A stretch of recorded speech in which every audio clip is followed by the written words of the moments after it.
علیکم ناظرین، نورانی خبروں میں آپ کا خیر مقدم ہے۔ ناظرین، آج کی اس ویڈیو میں ہم آپ کو اللہ کے نبی حضرت ابراہیم علیہ السلام، نمرود اور ایک لنگڑے مچھر کا واقعہ بتائیں گے کہ کس طرح اللہ تبارک و تعالیٰ نے کیسے ایک لنگڑے مچھر کے ذریعے نمرود کو نست نابود کر دیا۔ ناظرین، نمرود حضرت ابراہیم علیہ السلام کا بہت بڑا دشمن تھا، ساتھ ہی نمرود خدائی کا دعویٰ بھی کرتا تھا، جس پر اللہ تبارک و تعالیٰ نے نمرود پر اپنا عذاب نازل فرمایا۔ ناظرین، ہزاروں سال پہلے اس زمین پر مشرق اور مغرب پر حکومت کرنے والا ایک بادشاہ اپنے آپ کو خدا کے برابر سمجھتا تھا اور لوگوں سے زبرن خود کو خدا کہلواتا تھا۔ اس بدگمان بادشاہ کا نام نمرود بن کنہ بن سام بن نوح تھا۔ یہ پہلا بادشاہ تھا جس نے اپنے سر پر تاج پہنا تھا تاکہ لوگوں کو معلوم ہو کہ ان کا خدا نمرود ہے۔ ناظرین، خدا کہلانے والے اس بادشاہ نمرود نے ایک رات کو خواب دیکھا کہ ایک تارا آسمان میں اس طرح سے چمک رہا ہے کہ اس کے نزدیک سورج اور چاند بھی بجھے ہوئے نظر آ رہے ہیں۔ جیسے ہی نمرود نیند سے بیدار ہوا تو اس نے اپنے محل کے نجومیوں سے اپنے خواب کے بارے میں پوچھا، تو نجومیوں نے بتایا کہ تمہاری سلطنت میں ایک ایسا جوان آئے گا جو تیرا مرتبہ، تیرا دبدبہ ختم کر دے گا اور تیری حکومت کو نست نابود کر دے گا۔ بس اتنا سننا تھا کہ نمرود نے ہزاروں بچوں کو مروا دیا اور حکم کو نفیذ کیا کہ مرد عورت دور رہے، لیکن اللہ تبارک و تعالیٰ کو کچھ اور ہی منظور تھا۔ بے شک اللہ تبارک و تعالیٰ جو چاہتا ہے وہ ہو کر ہی رہتا ہے۔ اللہ تبارک و تعالیٰ نے اپنے رحمت کے خزانے میں سے اپنے خلیل کو ظہور کر دیا۔ پھر حضرت ابراہیم علیہ السلام کی والدہ آپ کو غار میں چھوڑ کر واپس بابل چلی جاتی۔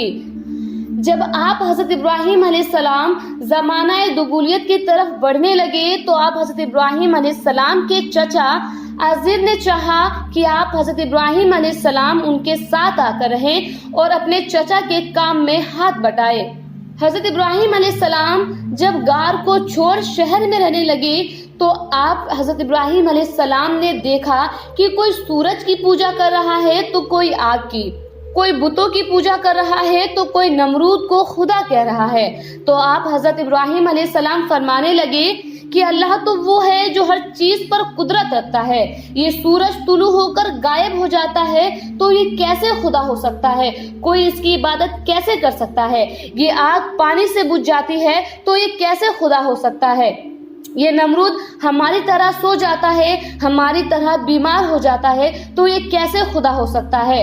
اور ان بتوں کو جسے ہم اپنے ہاتھوں سے بناتے ہیں وہ کیسے خدا ہو سکتا ہے؟ ناظرین، ایک مرتبہ جب نمرود کی سلطنت میلے میں گئی ہوئی تھی تو آپ حضرت ابراہیم علیہ السلام نے اپنے کلہاڑی سے سارے بتوں کو توڑ دیا اور کلہاڑی کو سب سے بڑے بت کے کندھوں پر رکھ دیا۔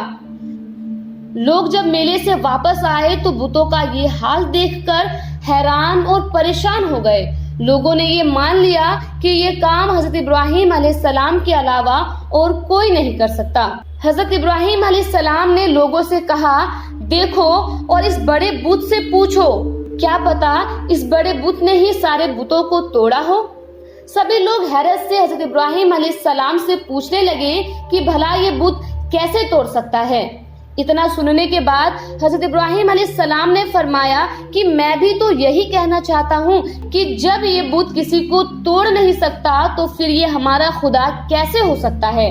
ناظرین، جب اس کی خبر نمرود کو لگی تو نمرود نے یہ حکم نفیذ کیا کہ ایک ایسی آگ جلائی جائے اور ابراہیم علیہ السلام کو اس طرح جلایا جائے کہ لوگ اس سے عبرت حاصل کریں۔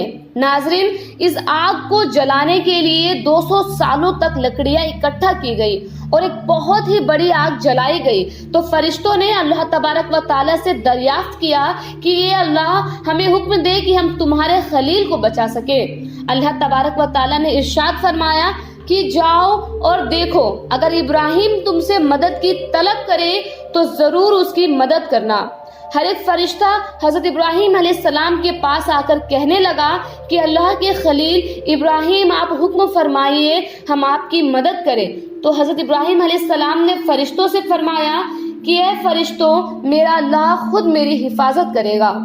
ناظرین، جب نمرود نے لوگوں سے کہہ کر اللہ کے نبی حضرت ابراہیم علیہ السلام کو آگ میں ڈلوایا تو ویسے ہی اللہ کے حکم سے آگ بھی گلزار بن گئی۔ اللہ کے نبی حضرت ابراہیم علیہ السلام اس معجزے کو دیکھ کر بہت ہی مطمئن ہوئے اور اللہ کا شکر ادا کیا۔ جب نمرود نے یہ سب دیکھا تو وہ بہت ہی حیران اور پریشان ہو گیا۔ جب حضرت ابراہیم علیہ السلام پر آگ کا کوئی اثر نہ ہوا تو نمرود نے حضرت ابراہیم علیہ السلام کو بلایا اور کہا کہ جاؤ اپنے خدا سے کہہ دو کہ کل اپنی فوج کی تیاری کرے، میں بھی اپنی فوج تیار کرتا ہوں اور کل مقابلہ ضرور ہوگا۔ نمرود جو مشرق اور مغرب پر راج کرتا تھا اس وقت زمین کا سب سے بڑا بادشاہ تھا۔ نمرود نے اپنی فوج کو تیار کیا اور بڑی عمارت پر کھڑے ہو کر کہنے لگا کہ مجھ سے زیادہ طاقتور ہو تو آؤ اور مجھ سے لڑو۔ تو اتنی دیر میں اللہ تبارک و تعالیٰ نے مچھروں کو حکم دیا کہ جاؤ نمرود کی فوج کو فنار کر دو۔ تو وہاں پر بڑے بڑے مچھر آئے اور نمرود کے فوج کے ہر شخص، ہر فرد کے خون اور گوشت کو کھا گئے۔ نمرود اپنی فوج کا یہ حال ابھی دیکھ ہی رہا تھا کہ اچانک ایک لنگڑا مچھر نمرود کی ناک میں گھس گیا اور نمرود اپنے سر کو دیوار پر مارنے لگا کہ کوئی مجھے بچا لے۔ لیکن افسوس، جب اللہ کا عذاب کسی پر پڑتا ہے تو کوئی بھی شخص کسی کو بچا نہیں پاتا۔ ناظرین، نمرود فوراً اپنے محل میں آیا اور بہت بے چین ہو گیا۔ اس نے اپنے خادموں سے کہا کہ اپنی جوتیاں اتار کر میرے سر پر مارو۔ جب کوئی نمرود کے سر پر جوتا مارتا تھا تو نمرود کو سکون آتا تھا، کیونکہ وہ مچھر نمرود کی ناک سے دماغ تک آ چکا تھا۔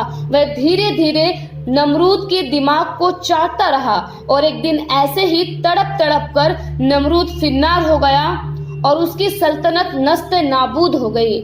بے شک اللہ تعالیٰ کے سوا کوئی معبود نہیں اور وہی ہے جو ہر چیز پر قدرت رکھتا ہے۔ ناظرین، اس واقعے سے ہمیں سبق لینا چاہیے کہ کبھی بھی اپنی کسی بھی چیز پر انا یا تکبر نہیں کرنا چاہیے، کیونکہ دنیا اور آخرت کی سبھی چیزوں کا مالک صرف اور صرف اللہ تبارک و تعالیٰ ہے۔ اللہ تبارک و تعالیٰ اگر اپنی نعمتوں سے نوازنا جانتا ہے تو اسے نست نابود کرنا بھی جانتا ہے۔ اللہ تعالیٰ ہم سبھی کی مغفرت فرمائے۔ اللہ سے دعا ہے کہ اللہ کے خلیل ابراہیم علیہ السلام اور اللہ کے پیارے حبیب حضرت محمد صلی اللہ تعالیٰ علیہ وسلم کے صدقے آخرت میں ہمیں اور آپ کو جہنم کی اس دھدکتی آگ سے محفوظ رکھے۔ آمین۔ خدا حافظ۔